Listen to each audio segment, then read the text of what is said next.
Goeiedag almal.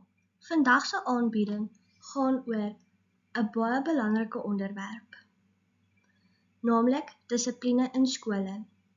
Sonder effektiewe dissipline sukkel onderwysers om doeltreffend klas te gee en leerders sukkel om hul volle potensiaal te bereik. Ons gaan die aanbieding begin met die oorsake van dissiplinêre probleme. 'n Groot faktor is negatiewe portuïergroep invloed en die druk by leerders om in te pas. Baie leerders voel hulle moet 'n sekere gedrag toon om aanvaar te word deur hul maats, selfs al is dit onaanvaarbare gedrag. Gebrek aan ouerbetrokkenheid speel 'n belangrike rol.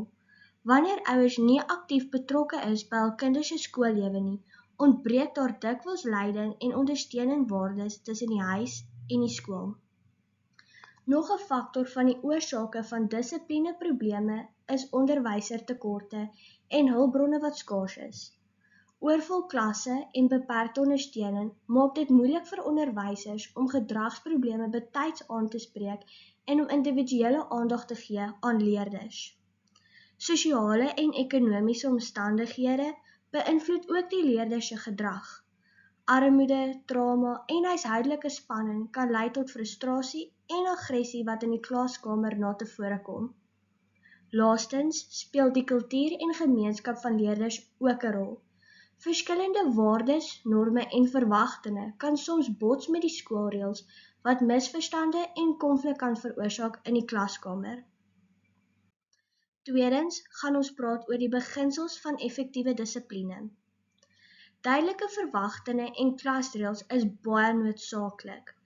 Wanneer leerders saam met die onderwysers reëls opstel, voel die leerders dat hulle mede-eienaarskap het en dan is hulle meer geneig om die reëls te respekteer. Konsekwentheid in die toepassing van reëls is net so belangrik.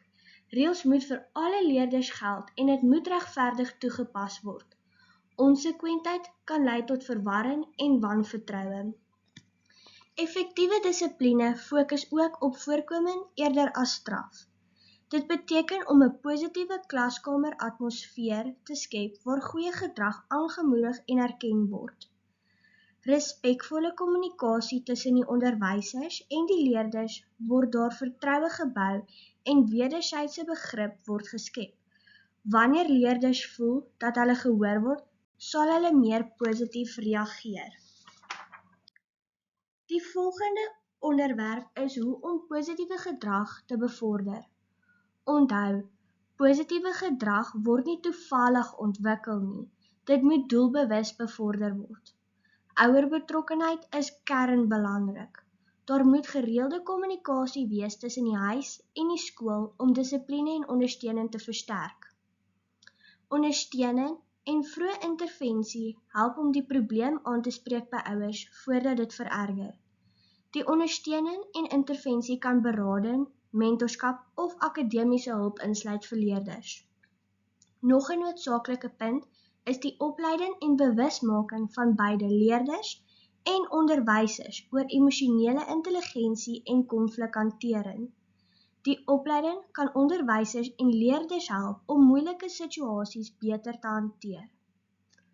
Om 'n respekvolle en positiewe benadering te skep, kan 'n veilige ruimte vir leerders geskep word waar hulle meer gemotiveerd voel om hul beste te gee. Geregtigheid en objektiwiteit moet altyd gehandhaaf word. Wanneer leerders sien dat besluite regverdig geneem word, versterk dit hul vertroue in die stelsel. Ons laaste onderwerp wat ons gaan bespreek is die praktiese voorbeelde van toepassing. Aan die begin van die jaar kan die onderwyser 'n gedragskontrak saam met die klas opstel. Dit stel duidelike verwagtinge vir die leerders en dit bevorder ook hul aanspreeklikheid. Daar kan selfs 'n puntestelsel of beloningskaart gebruik word om konsekwente positiewe gedrag aan te moedig vir leerders. Die erkenning van goeie gedrag motiveer leerders om vol te hou met die positiewe gedrag. Die onderwyser moet ontoelaatbare en negatiewe gedrag onmiddellik aanspreek op 'n kalme manier. Dit sal dan help dat klein probleme nie groter word nie. Daar moet diferensiasie in die klaskamer plaasvind, om te help dat die onderrig nie vervelig sal raak nie. Diferensiasie sal ook help dat daar nie so baie frustrasie in die klaskamer plaasvind nie. Daar moet gereelde refleksiegesprekke met die leerders plaasvind oor hul gedrag en verantwoordelikhede.